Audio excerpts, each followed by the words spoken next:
there. Today we will discuss fractions part 8. Okay, short में बता देते हैं क्या क्या आज बताएंगे इस सेशन में। सबसे इम्पोर्टेंट बात यह है कि based on NCERT, useful for CBSE, IC, Bihar board. Okay, अब देखिए इस पार्ट में क्या है, आपको फर्स्ट स्लाइड में आपको दे रखा है, मतलब ये पूरा क्या है, summary of fraction. Summary of fraction में क्या है कि आप 1 पार्ट से लेकर 7 पार्ट तक आपने जो भी कर रखा है उसका थ्योरेटिकल पार्ट है इस समरी में। ओके,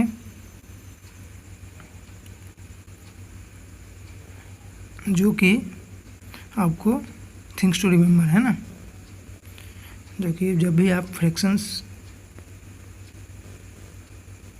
का क्वेश्चन करें इस थ्योरेटिकल पार्ट को याद रखेंगे। ओके, चलिए शॉर्ट में पहले बता देते हैं क्या क्या आज होगा इस सेशन में।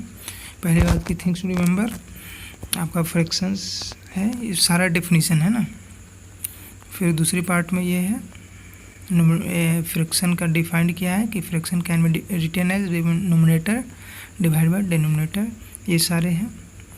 फिर थर्ड स्लाइड में ये है डेफिनेशन, फोर्थ में ये है, ठीक है। लास्ट बट नॉट लिस्ट आगे जारी रखेंगे। चलिए आइए डिटेल में बताते हैं आपको।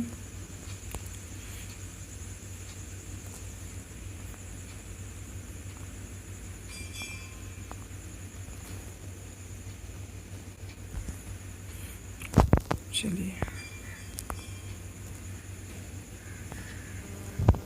आइए, जैसा कि मैं आपको पहले बता चुका हूँ,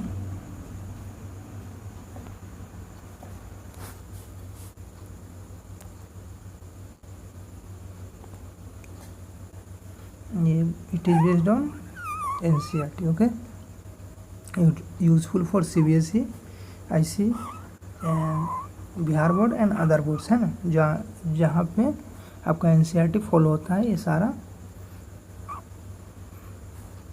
यूजफुल होगा, है ना आज का सेशन। चलिए, this is a part of 8, fraction का पार्ट 8 है ना, पार्ट 8 होगा आपका।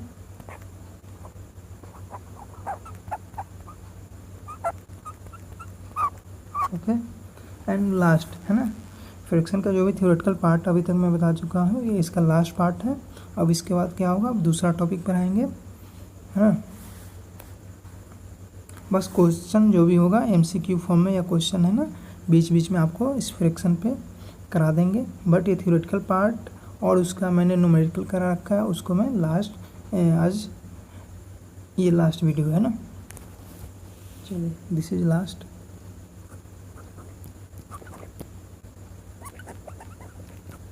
लास्ट बट नॉट लिस्ट है ना, आगे जारी रखेंगे दूसरे टॉपिक के लिए, बट नॉट लिस्ट। ओके, चलिए इसको यूज करते हैं।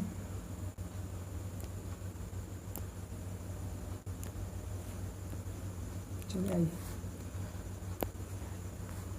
तो समरी ऑफ फ्रैक्शन है। ओके, समरी ऑफ फ्रैक्शन है जिसमें आपको जो आज तक मैं बता चुका हूँ वो सारा का समरी है ना, theoretical part, things to remember, ये आपको हमेशा याद रखना है जब भी आप सॉल्व करेंगे फ्रैक्शन, है ना, तो इसको ध्यान में रखेंगे, ठीक है। पहला आपका दे रखा है, a fraction is a part of whole entire object, the whole में बी ए सिंगल ऑब्जेक्ट या ग्रुप ऑब्जेक्ट। कहने का मतलब क्या है कि फ्रैक्शन आपका जो भी होल है एंटायर ऑब्जेक्ट का, उसका ये पार्ट है ना,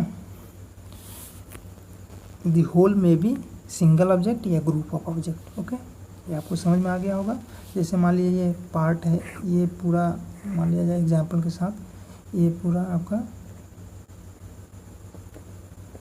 ये टोटल है ना, एग्जाम्पल के थ्रू फिगर में बताता हूँ, ये टोटल है। जैसे 1/3 हो गया आपका ये पार्ट है ना, 1/3 ये हो गया, 1/3 ये हो गया। तो कहने का मतलब क्या है, इसका मतलब फ्रैक्शन क्या है, fraction is a part of a whole, मतलब ये होल है, पूरा पार्ट है ये, उसका ये पार्ट है ना, ये पार्ट है, ये पार्ट है, ये पार्ट है, तो ये आपका 1/3 क्या है, ये 3, ये 3 पार्ट में कर दिए टोटल, तो 3 का आपका 1/3 पार्ट है ना। तो क्लियर हो गया होगा आई होप। चलिए आगे करते हैं आपको।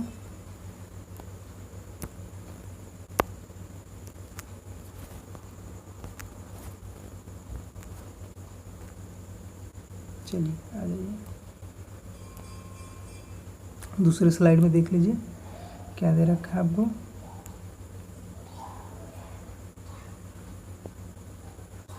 ये fraction can be written as numerator, sorry, fraction can be written as numerator divide by denominator, है ना, ये आपको पता ही होगा। बस रिवीजन है आपका, सारा जो भी पढ़ चुके हैं उसका रिवीजन है। थ्योरेटिकल पार्ट एक समरी में कर दिया हूँ ताकि इस वीडियो से आप पूरा थ्योरेटिकल पार्ट रिवीजन कर सकते हैं ना। तो fraction is can be written as numerator divide by denominator, है ना, ये हो गया आपके पास। अब आइए थर्ड पॉइंट में आ जाइए। 2 या more fraction that represent the same amount are called equivalent fraction, है ना। 2 या मोर मतलब 2 या 2 से ज़्यादा फ्रैक्शन आपका अगर सेम अमाउंट का रिप्रेजेंट करता है तो उसको हम क्या बोलेंगे, इक्विवेलेंट फ्रैक्शन। ओके, फोर्थ में आ जाइए। To reduce a fraction to the lowest terms, है ना, फ्रैक्शन को हम लोएस्ट टर्म में रिड्यूस करते हैं। लोएस्ट टर्म मतलब उसको सबसे स्मॉलेस्ट पार्ट, है ना। Divide the numerator and the denominator by there highest common factor, है ना।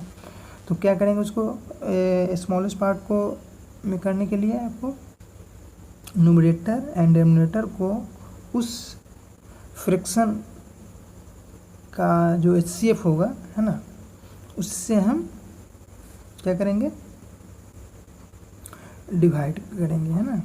लिखा हुआ है to reduce a fraction to the lowest terms divide the numerator and the denominator by their HC highest common factor, है ना, जो भी है उसका न्यूमरेटर का अगर हाईएस्ट फैक्टर है और डिनोमिनेटर का इंडिविजुअली HCF से डिवाइड करेंगे, है ना, ये आपको बता रखे हैं। चलिए मल्टीप्लिकेशन, अब ये आ जाइए आपका फोर्थ हो गया। फिफ्थ में आ जाइए, फिफ्थ पॉइंट में multiplication of fraction bye fraction, है ना। कोई फ्रैक्शन दे रखा है, तो कोई फ्रैक्शन दे रखा है ना, एग्जांपल में देख लीजिए आपका। जैसे कोई फ्रैक्शन है 1/3 और उसका मल्टीप्लिकेशन करना है 1/2 से, है ना। तो क्या करना पड़ेगा, प्रोडक्ट ऑफ देयर न्यूमरेटर, है ना, प्रोडक्ट ऑफ देयर न्यूमरेटर यहाँ क्या है 1 है, तो product of their numerator divide by product of their denominator, है ना। डिनोमिनेटर है क्या, ये 3 और 2 है, तो इसको ये करेंगे इंडिविजुअली, क्या आ जाएगा आपका,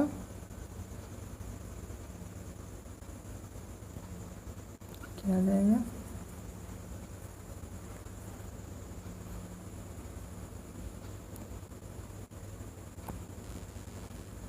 थ्री है ये, तो ये टोटल का क्या आ जाएगा 1/6। ओके, तो इस तरह से करेंगे, ठीक है। अब आ जाइए नेक्स्ट स्लाइड में आ जाइए।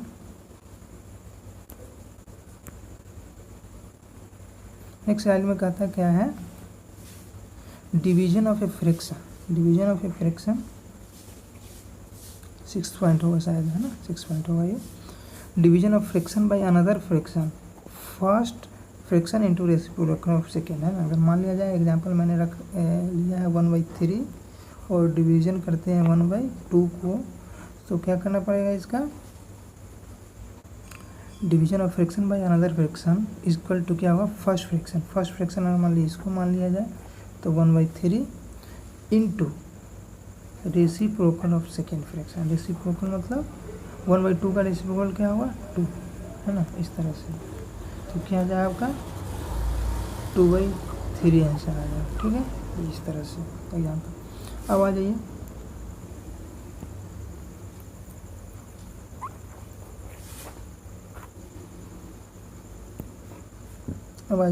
सेवेंथ पॉइंट में, है ना, फ्रैक्शन इनटू होल नंबर, है ना। फ्रैक्शन इनटू होल नंबर क्या होगा, numerator of a fraction into whole number by denominator of a fraction, है ना।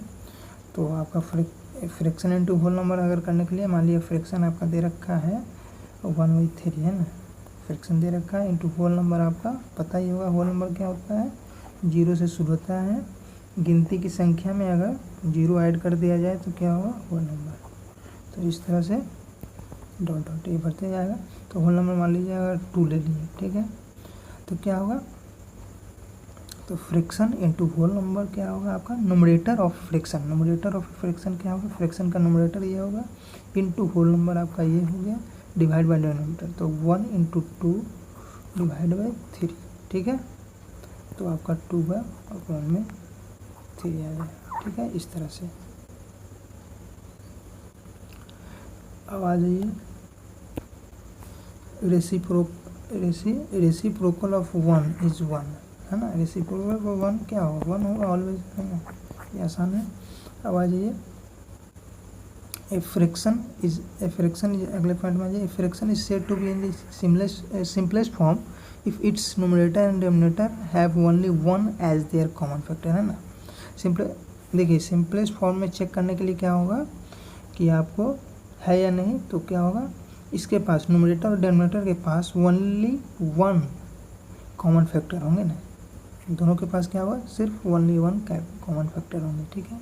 ये आपको सॉल्व करते समय मैंने बता रखा हूँ, ये सिर्फ थ्योरेटिकल पार्ट का डिफिनीशन का ये है, समरी में बता रखा हूँ, बता रहा हूँ, ठीक है, ओके। अब आ जाइए आप यहाँ पे आ जाइए, चलिए नेक्स्ट स्लाइड में आ जाइए।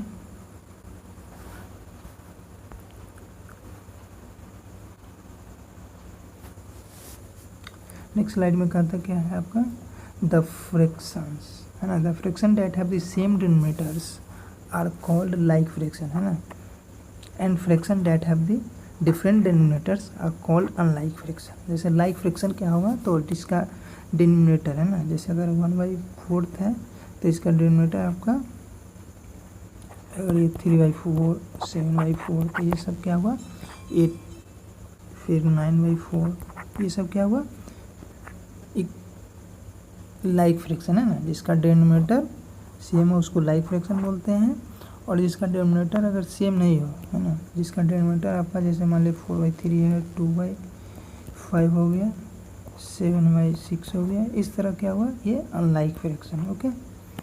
जिसका डिनोमिनेटर क्या है, सारा का अलग अलग 3, 5, 6 है, ठीक है, ओके। चलिए तो ये पॉइंट हो गया आपका। अब आ जाते हैं लास्ट, ये पॉइंट है आपका फ्रैक्शन का समरी का थ्योरेटिकल पार्ट, है ना, ये टू फाइंड द सम या difference of the fractions with the different denominators, है ना, टू फाइंड द सम या डिफरेंस अगर फ्रैक्शन का निकालेंगे विथ डिफरेंट डिनोमिनेटर्स, है ना, विथ डिफरेंट डिनोमिनेटर्स, तो क्या होगा, पहले आप make the denominators same by taking their LCM, है ना, मतलब डिनोमिनेटर अगर 1/4 1/5 है तो इसको मैं बता रखा हूँ, तो ये दोनों को क्या करेंगे, आपको सेम डिनोमिनेटर करना पड़ेगा दोनों को, है ना। फिर आपका express them as equivalent fraction, then आप उसको क्या कीजिए, इक्विवेलेंट फ्रैक्शन में कन्वर्ट कीजिए, एंड तब आप ऐड और सब्ट्रैक्शन कर सकते हैं, है ना, इस तरह से, ठीक है। तो आज के लिए इतना ही, थैंक्स फॉर वाचिंग। प्लीज़ अगर लाइक नहीं किए हैं तो लाइक कीजिए, सब्सक्राइब नहीं कर रखे हैं तो सब्सक्राइब कीजिए, शेयर कीजिए, थैंक्स।